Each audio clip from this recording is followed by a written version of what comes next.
This is Toon Talk Weekly, episode 257. This week, Brad and I visit a classic that I'm surprised we never got around to yet. We watch Scooby-Doo, Where Are You? Greetings, y'all! Cousin Simple, Nephew Normal, Sweet Cousin Maldehyde, Cousin Slicker, and my old friend Scooby-Doo. Now that you're all here, might as well get down to the nitty-gritty of inheriting my fortune. You're going to receive an equal share of the $1 million providing you spend tonight here in the old family mansion. That shouldn't be too hard. The house is haunted. Haunted? Yes, haunted.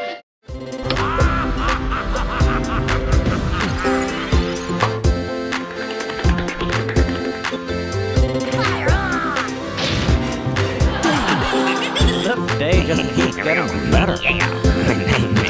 Ah, boy.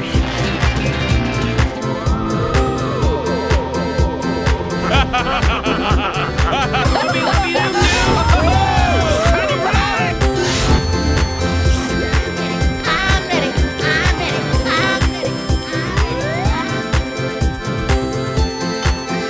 And where is that kid?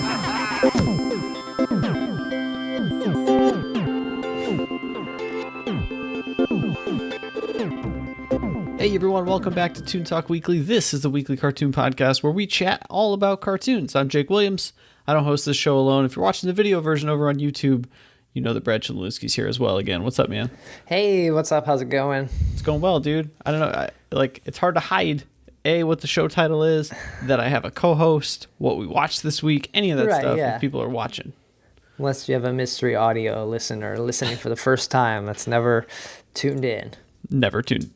Is it a pun? Like a tune? Wah, wah. Totally Yeah. could be. Yeah, man, it's been a pretty good week. Trying to pick some new cartoons for us to watch, and in exchange, I ended up planning the next couple of episodes, which I love these weeks when I get ahead and I'm able to actually plan ahead what we might end up watching. Mm-hmm. Did you watch any more? Our last episode was Billy Dilly Subterranean Summer Adventures, right? Is that the full name?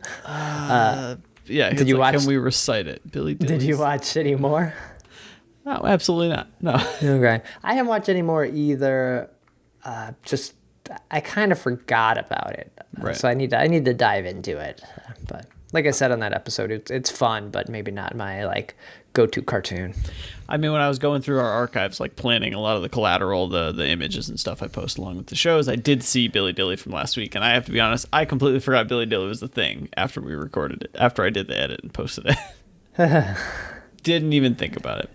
But yeah, of course, this week, if you've seen the title, you downloaded this episode, probably piqued your interest because it's a show you've totally heard of. We do have a habit on this show of I would say maybe 30-something% is shows you probably never heard of because they just sound ridiculous and we got to Right? cover Yeah.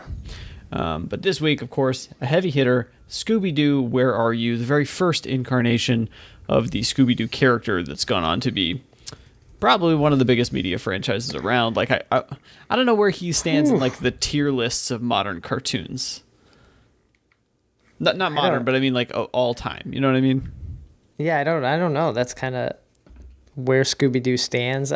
He's just iconic, right? Right.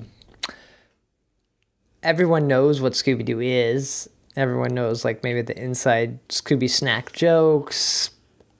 They probably know most the gang's name, but it's people aren't talking about it maybe SpongeBob. It's not memey like SpongeBob. Maybe it's also a little repetitive. So, Right. It's very hard to remember one Scooby-Doo from another Scooby-Doo. That's true. I you say memeable. I kind of think, how has Scooby-Doo not had his day where there's stills from random characters or weird situations from Scooby-Doo with text over them? I feel like that should be a thing. Well, because all the lines are the same, right? You do That's them true. once, you do Jinkies, and then Yeah, when I was doing a little bit of research to get our show notes together for this week's show, which you can find over at toontalkweekly.com with this episode, I did notice there was a breakdown in some of the articles I read, which were there is typically a formula, and here it is. And I was actually shocked to think how formulaic it truly is. you know, I guess the standard gags typically happened, but it's always like the mystery machine like runs out of gas or malfunctions somehow, so they got to stop, and they happen to be in front of a factory, a warehouse, a mansion, an old ship or something. Turns out on that day there happens to be like a ghost or paranormal or some type of problem that is unexplained, so the gang volunteers to help. So that's the setup typically all the time. Then the gang, even though they are a group, typically splits up. Fred and Velma end up finding clues. Daphne ends up getting like scared or run away, and Shaggy and Scooby go find the fun things or find food, and then they ultimately find the bad guy. Like the bad guy finds them first, typically. And they end up trying to plan some elaborate trap, which the trap stuff, dude, is stuff that I totally don't remember about Scooby-Doo. Yeah, I don't remember the traps either. I think both episodes we watched, but like I always, when I think of Scooby-Doo, I always think back to, what was it? It's probably is it the 1999 or 2000 Scooby-Doo live action movie with Matthew Lillard? And Freddie Prinze Jr., yeah. Yeah, like I think of that because it also took all the like kind of jokes that like, oh yeah, Scooby and Shaggy are just smoking weed and doing drugs, and Daphne and Fred are off like making out kind of stuff. It took all those jokes to like those levels. And that was I'm pretty sure that film was PG-13, so they even had to tone that stuff down. Right, yeah. And to finish the formula, it's typically, you know, it gets uncovered that it's somebody who you either met earlier in the episode, or it's someone who has some sort of stake in whether this like bed and breakfast shuts down or the ship gets demolished or something like that. And of course, the famous line, "I would have gotten away with it if it weren't for you meddling kids," is kind of where it comes from. So Scooby-Doo, yeah, go ahead. So here's my problem with Scooby-Doo. Like how it's, you know, it's fun and fine, but like these kids have been on dozens of missions, right? Or not missions, or cases, right?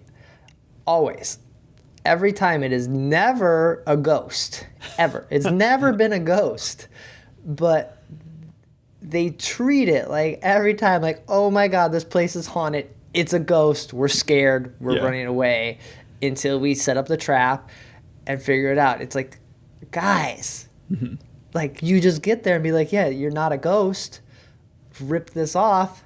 This is solved. Like, I'm not. How are you still scared of these ghosts? These not ghosts. I mean, what is the number? How many houses does it take you to decide that like this is a pattern?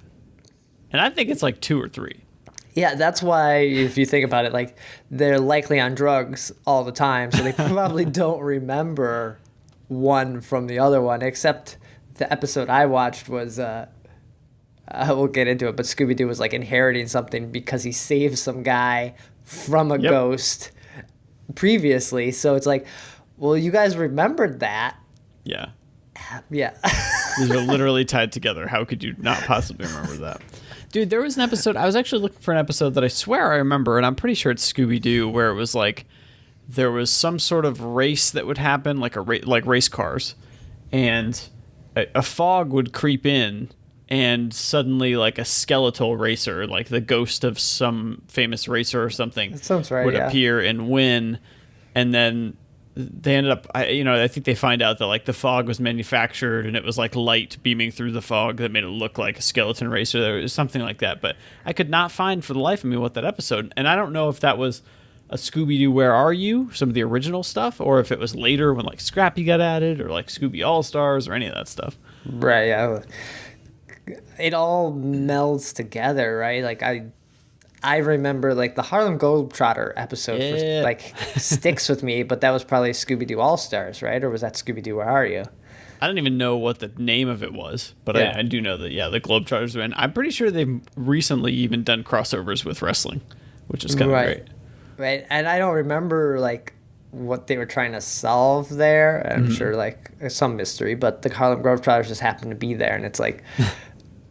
And now I'm like, are the Harlem Globetrotters still a thing? But at that time, there was like peak Harlem Globetrotters. Peak Globetrotters, yeah. And I think there was actually a fun parody episode of South Park where the band Korn is Scooby-Doo. Like, they're the mystery machine kind of thing.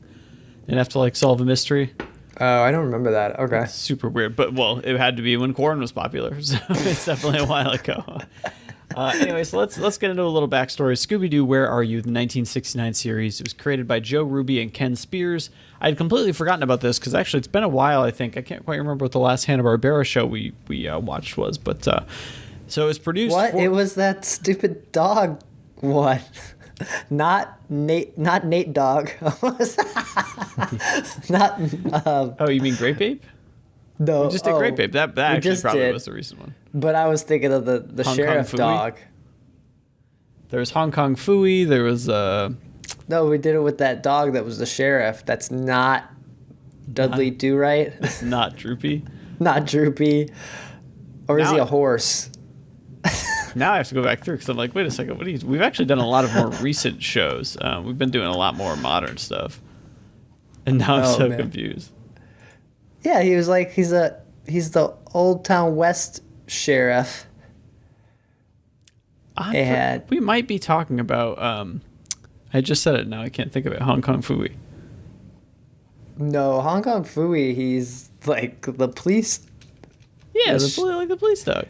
Yeah, no, the one with the sheriff is not that. Well, I will tell you, dude, that we have not watched this in the last, tons of episodes. But then I'm getting confused because then I think the Pac-Man episode happened in the Wild West, too. I mean, we've talked about that a ton. Like, that just happens where, like, the episodes seem to, like, overlap what the plots possibly could be.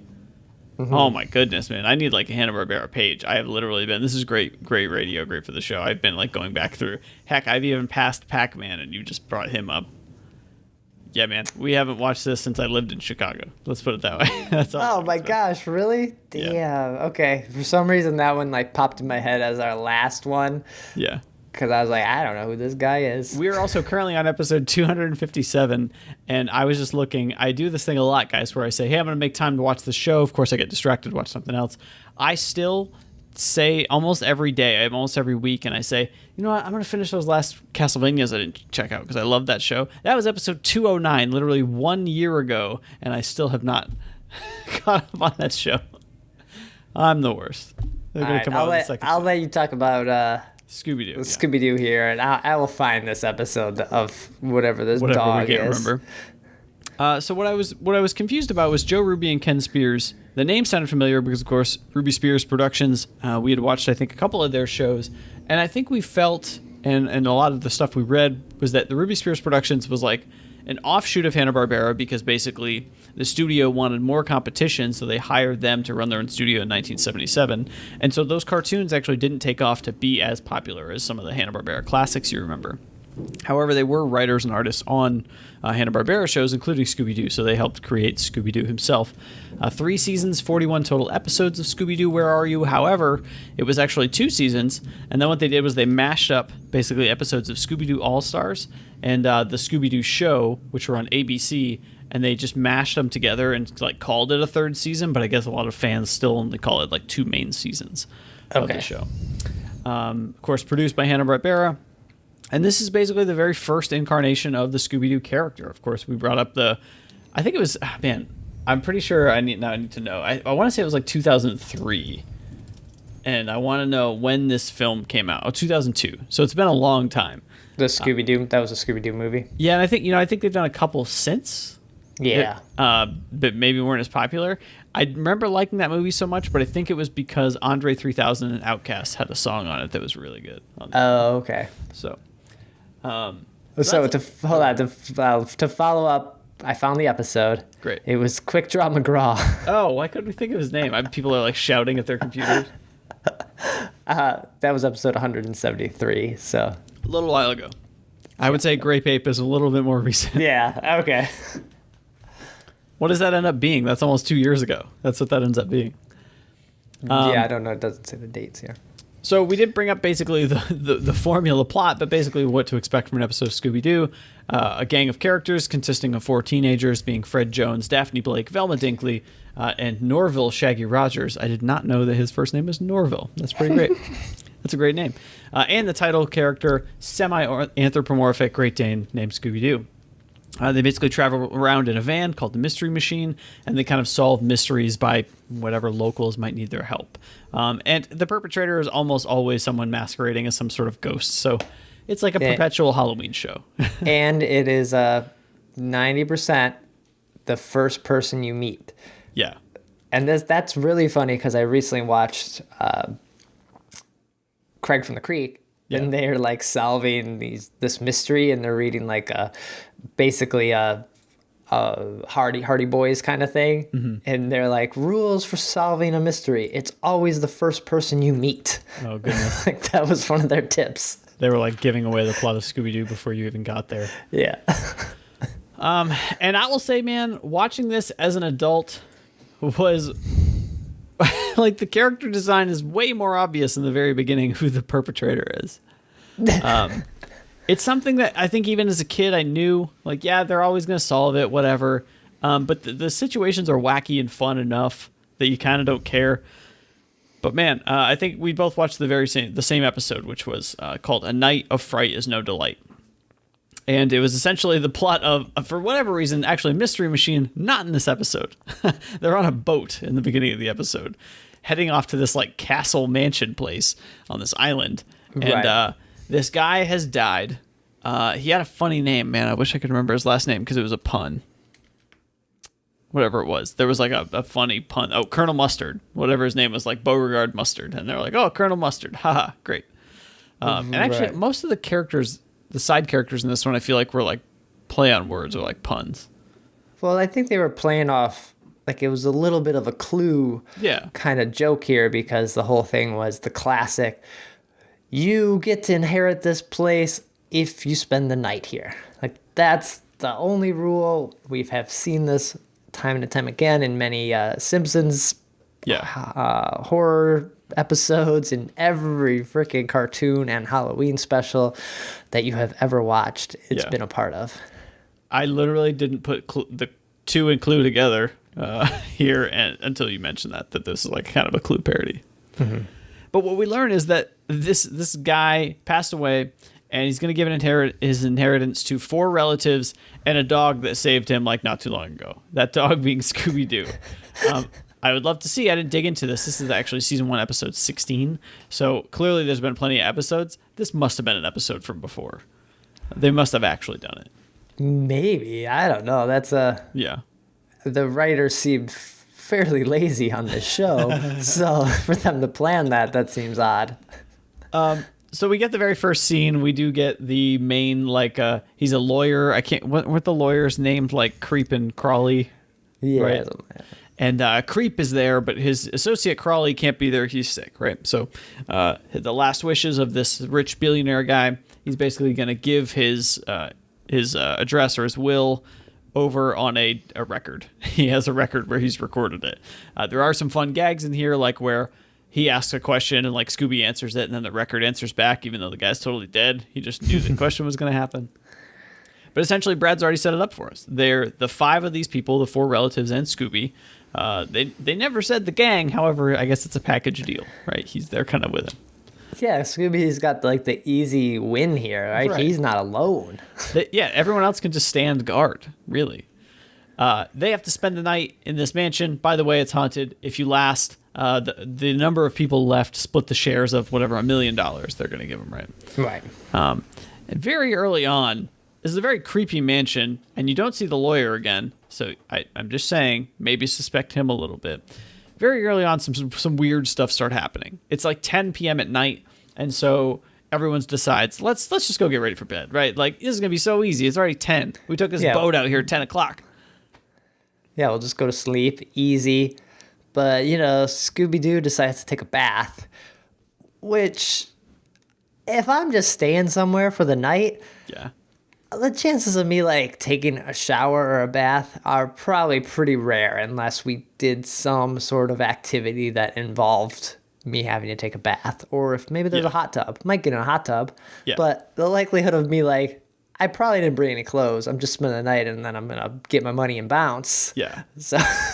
Yeah, I feel you. And also this first scene with the bath is one of the first moments I can remember as a kid, and I do believe there's a name for this this technique, but or the strategy or whatever, is that you can tell what objects are going to move in a scene versus what the painted background is because of the line work, because of the color, the way it pops, because, you know, traditionally I think the backgrounds are all painted, the layouts are all painted out, and it's going to be totally different than the people who are doing the line work and the actual animation artist, right? So this is when Scooby gets like pulled from this bathtub down into the basement, and it's the first time we see this ghastly looking ghoul, this floaty green ghost basically, and he's going to be kind of the guy that chases everybody around.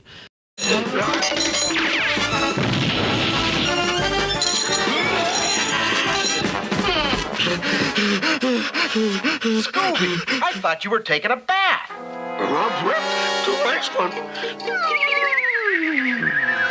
Like you mean the tub tipped up and slid into the basement?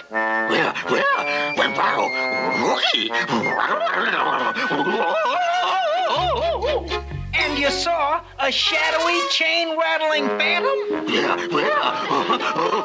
You gotta be kidding. Come on, let's take a look at that tub. They do find out that one of the other relatives is gone. He's gone missing, so they're like, well, more money for us. Go back to bed. Let's all lock our doors. This is totally going to work. So the gang's plan here is to do a stuffed version, they find like a melon and some carrots and a guitar, like, I don't know, 2x4, and make a Scooby-Doo fake. And they're going to try to get him stolen, even though it's not the real Scooby-Doo, while the gang goes out and tries to poke around to see what might be going on. Right, yeah. They do find underneath, kind of interesting, I wonder if the show would air today, just because of how PC things can totally be, but they do find underneath, because he was a soldier in the Civil War, or whatever war they might happen to be part of. Here, that probably would have been way too early, actually. There's like Confederate flags. There's like all these like different artifacts of a war, like a wagon, muskets, and these kind of things that I just don't know if they would air on cartoons these days, or maybe it's just something that they just, you know, it's like it's a history vault now, right? Yeah, it's a history thing. I was wondering that too. I was thinking that like, it's like a Confederate soldier, and they like had all these uniforms and stuff like that. It's like, yeah, I wonder if they'd just be like, well, let's just pull this one from rotation, kind of thing. That could be. And you know, it's pretty tame. It's like in the background. It's not like it's overt or anything like that. But, right. Yeah. But they do find at one point there's like a jacket that starts flying at them, and it turns out it's like a goose who's in the jacket. Okay, well, that's like a red herring there. They do find this hidden elevator that ends up going to one of the other relatives' room, and he's gone. And then finally they check, and all of the relatives are gone. So now Scooby's like, dude, easy million, right? This is all we need here. But the gang like stumbles into this organ room or something. I think there was some off comment by Velma that was like a fourth wall sort of thing. Like, oh, this is super spooky. The only thing missing is like an organ. And then the organ starts playing, right? Well, yeah. There is some very, as fun as it is as like a detective thing, the show is, in this episode in particular, there are a couple of moments where stuff is just written out for you. You know, the feed the organ. The feed the organ thing, the one prior to I passed over was the rhyme that was like signed by the Phantom Spectre, and it's like, oh, so the villain even named himself. It's like putting the sticky bandits on your on your note of something you stole. But yeah, what was it? It was feed the organ, and something about a trap door or something like that. Yeah, the door under your feet will be revealed or something like that. Yeah, like look at the floor. As they start playing this organ, the walls of the room start collapsing in on the gang until Velma, the smart one of the group, decides, hey, feed is actually notes, F-E-E-D, so play those notes. Trapdoor opens, they get out safely, and this is kind of where they discover almost like the catacombs of what this mansion is, and it kind of sets you up for the final chase, and you get a lot of those great Scooby-Doo moments. Some of the first times I ever saw this stuff, actually I guess Looney Tunes might have been the first time, but where they're running between doors, they're running from this side of the frame to that side of the frame and coming back with different people piled on top of different people. Like, they just have all these fun gags in Scooby-Doo. No! Like, keep playing the organ! It might stop those wild wolves!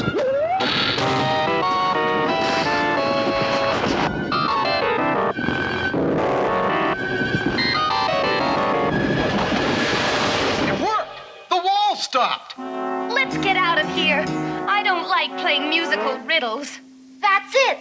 Daphne, this is a musical riddle. I've got it. Beat isn't a word. It's musical notes. F-E-E-D.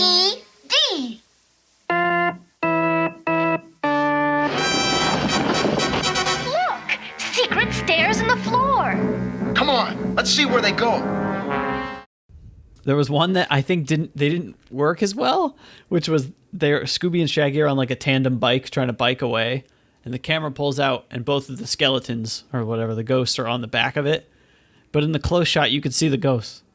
Like it wasn't close enough. Like I didn't catch that. But then they decided to like build this trap. Mm-hmm. This very elaborate trap where they have a fan that's gonna blow the ghosts, because they're ghosts, so they're gonna be super light to blow. Yeah. But then they put a bunch of dish or like washing detergent on the floor, so it's all slippery. Yeah. So when the fan blows, you're gonna get stuck, or you're gonna slide across the floor, and then they got the washing machines open, and the ghosts will fall into the washing machine, and then they can close the lid. Oh no, wait, you're forgetting the key part here, which is you slide across the soap, and then an ironing board springs open and flings you into the. I thought you just slid and then you like fall into it. Okay. It's crazy that this works. And you know what? They test it with a Great Dane. Yeah. A fan blows a Great Dane. The little office fan. It's not a box fan. It's like one you'd, if anyone's ever worked in like a warehouse or something, it's just kind of like a big like industrial fan, but not big enough to like blow you around, but big enough to like for a space kind of thing, like a bigger space. Like I've seen some goofy traps before, but this is the goofiest. Not goofy, Shaggy. Simple. We use a fan, some soap suds on the floor, a spring-loaded ironing board, and a washing machine. And when those ghosts come through the door, we're going to take them to the cleaners. Now, let's see how it works. Ready, Scooby? Hurry. Fan on.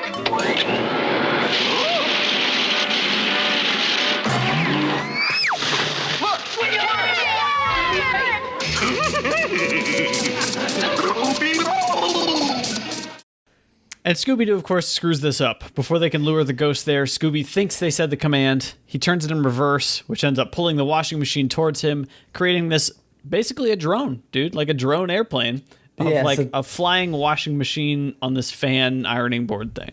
So now we get another chase scene of Scooby-Doo and Shaggy flying around on the airplane washing machine, basically chasing the ghosts around. Yeah. At one point, the ghosts go into the elevator and the plane goes into the elevator.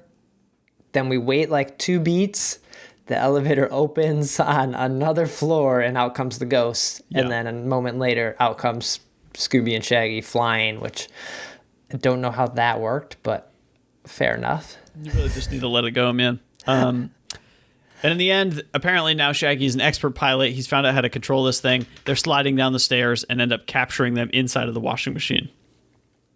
This all really just sets up for once they reveal that it was in fact Creepy and Crawly, the 2 lawyers who were handling the estate of the deceased Colonel Mustard here. It was, of course, them. There was a great pun of, "Oh, it looks like these guys are hanging out to dry." Like, of course they were. So they discovered it, and then they find all the money. They're like, "Well, Scooby, you get this $1 million. It's all Confederate money. It's worthless now. It's not accepted anywhere." Yeah, it's not accepted. I bet that money would probably be worth more some now. Cash, right? So, yeah, you take it to some pawn TV show. I bet some like collector, currency collector. Those people that collect coins, like that's probably legit. Like, yeah. So, I mean, that's the end of the episode, man. It was kind of hilarious. I will say this about this episode in particular, and I'm sure this happens a lot. These guys are just lawyers, the villains here. They are hella talented to make, like, models of all the other people, like these wax figures that look exactly like them, and, like, set up elaborate traps in this mansion. Like, come on, dude. But, even at the end here, a bone floats in the sky, and Scooby-Doo gets this bone. And there's no, like... hey, that's really creepy. This bone just like floated through the air. Right. Just eats it and that's it. Yeah. Good laugh. So, Brad, how was it revisiting Scooby-Doo? Because I definitely had a lot of fun. It brought back a lot of memories of course, we weren't around when this originally aired, but I think growing up, it was similar to us with Looney Tunes. It was just kind of on a lot. Yeah, like I've seen so much Scooby-Doo. Like it was one of those shows, like if the TV was on, there was probably a good chance it was Scooby-Doo. Right. Like just how much it was on TV, because I think that catalog of episodes is huge. And like we said in the beginning, like you can run them over and over again because they're all the same. You will never remember like, oh, I think I saw the one where they had to spend the night in a castle. Oh no, that was a different one where they had to spend the night in the castle, you know? Right.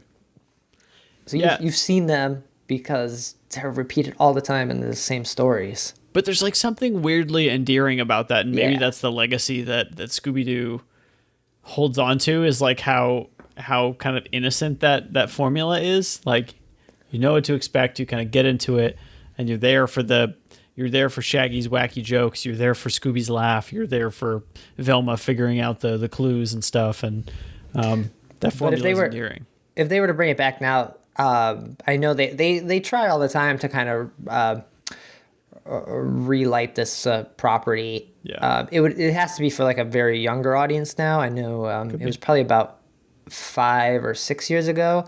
My wife, she worked on a episode of Scooby-Doo that ended up being they put it out as a movie, but it was a puppet version of Scooby-Doo.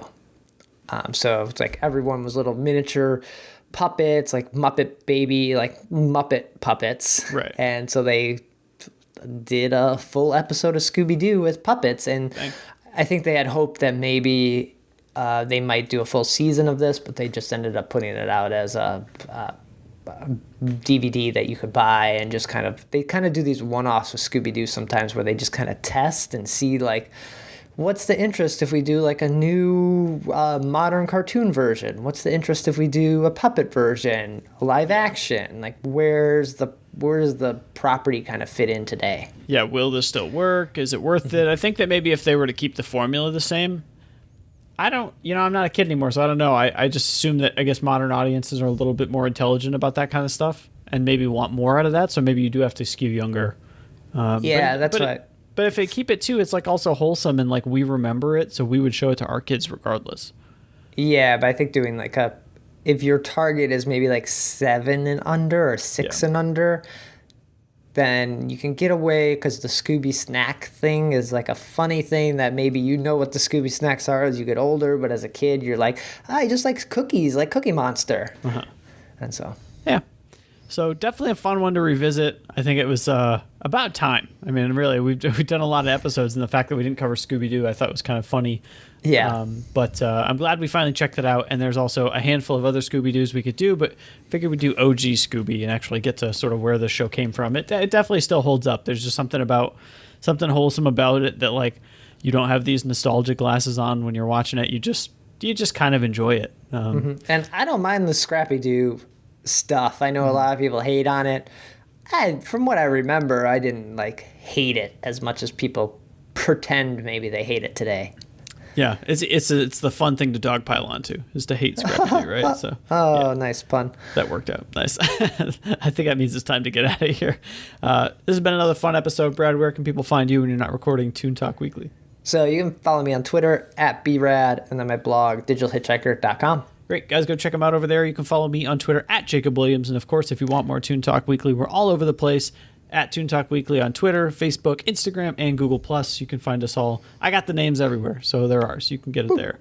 ToonTalkWeekly@gmail.com. Let us know what you thought of this episode or others, or maybe if there's cartoons we haven't covered that you think would be interested in, let us know. We'd love hearing recommendations from you guys. Also, if you have more info on Scooby-Doo, maybe there's stuff we missed, or if you worked on Scooby-Doo. I think some of the most fun stuff I've had is hearing from people who worked on shows that we found. If you happen to find this show and worked on Scooby-Doo, send me a message, because we'd love to hear about the backgrounds, the stories, any of that stuff. That'd be fun. And finally, ToonTalkWeekly.com, the main hub for the show, where you guys can find any and all episodes we've done up to this point, including this one, and show notes with the episodes. So that's going to do it for this week's episode. We're going to be back next week. We're going to be talking about the DuckTales 2017 series. I believe we've already talked about the original DuckTales So it's about time we watch this new one from last year. But that's going to do it for this week's episode. We'll be back next week with another cartoon. Take care.